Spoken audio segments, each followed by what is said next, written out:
So is a home buyer walking away from an underwater mortgage a smart business decision, just like companies do all the time? Or is it a calculated scheme to milk the system and live rent-free for as long as possible, use your mortgage payment for something else? A lot of people are very passionate on both sides of this. Shari Olefson is an attorney with Fowler White Boggs and the author of Foreclosure Nation, Mortgages and the American Dream. Chad Ruyle is an attorney and co-founder of You Walk Away, an organization that's walked tens of thousands of Americans through the foreclosure process. So let's start with you, Chad. Can you make the case for why walking away from a mortgage, even when you can technically afford it at this time, is not an unethical thing to do? Why it would make sense?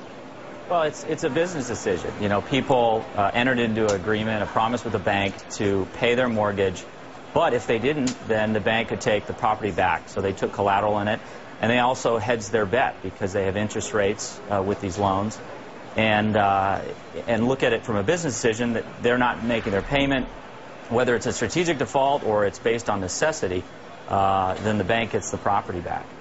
All right, so you're saying even if people can afford, if the value of the assets changed, it's basically just like a company that would renegotiate its debt? Sure. I mean, we're not talking about credit card debt where people are going and spending the money on things. This is an agreement between a homeowner and a bank.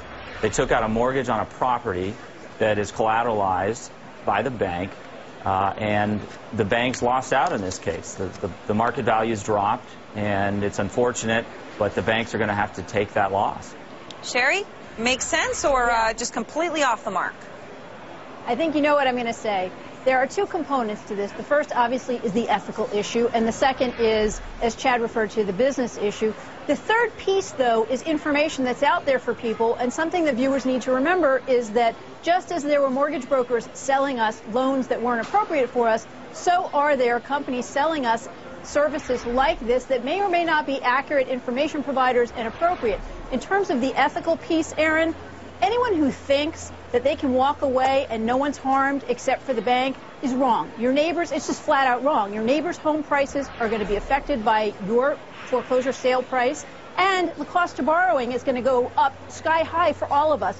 But on top of that, the business reasons are different by state. In a state like California, for example, which is a non-recourse state, you may be able to walk away, but only a handful of states are non-recourse. So in most states, you may have a ticking time bomb deficiency judgment. You may have an income tax hit. The cost of borrowing goes up. The cost for your credit goes up. It's not that simple. Right, and it's interesting, of course, in Bill Bush passed, a lot of the penalties you would take on the tax side were sort of put on hold, which is something I'm sure he didn't think about when he did that. Chad, can I ask you about something Shari raised, though, when she said it hurts other people's values in your neighborhood? That appears to be what's different than when a company goes and renegotiates or does a strategic default. That you are doing something to the rest of your neighborhood. Sure. I mean, there's a social impact. That's one of the arguments against walking away. But then should we take that and put it on the homeowner, that they have to keep their home just so that their neighborhood's values stay intact? I don't think so. Well, if they have the income and they can afford to pay it, what logic is there to not pay it? I don't think it's the responsibility of the homeowner to do that. They're walking away from the property because it doesn't make sense financially. It should be the banks that have to reduce the value of the home, reduce the principal. I think if banks were more willing to reduce principal, then we'd be in a much better position. Shari? People wouldn't be strategically defaulted. Chad raises a good point, and it's very easy in this climate to rationalize and say that every single bank is bad and every borrower was an innocent victim harmed by their bank. But we all know the truth to that. And the fact is that there are banks out there that are being harmed just as badly as homeowners. The fact is that if you walk away from your homes, I mean, what's next? If you're going to look at your mortgage strictly as a financial decision, then you might as well go out and rob a jewelry store, because you know what? On paper, that makes a lot of sense, too. She raises an interesting point, Chad. I mean, how do you respond to that? I mean, once you cross the ethical line, it gets blurrier and blurrier, doesn't it?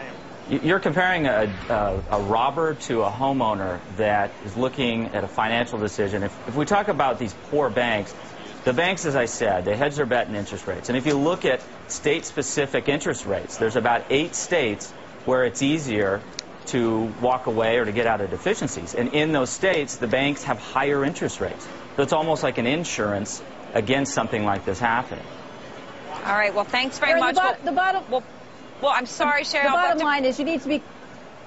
Okay, thank you, Shari and Chad. Apologies for that. We appreciate the conversation.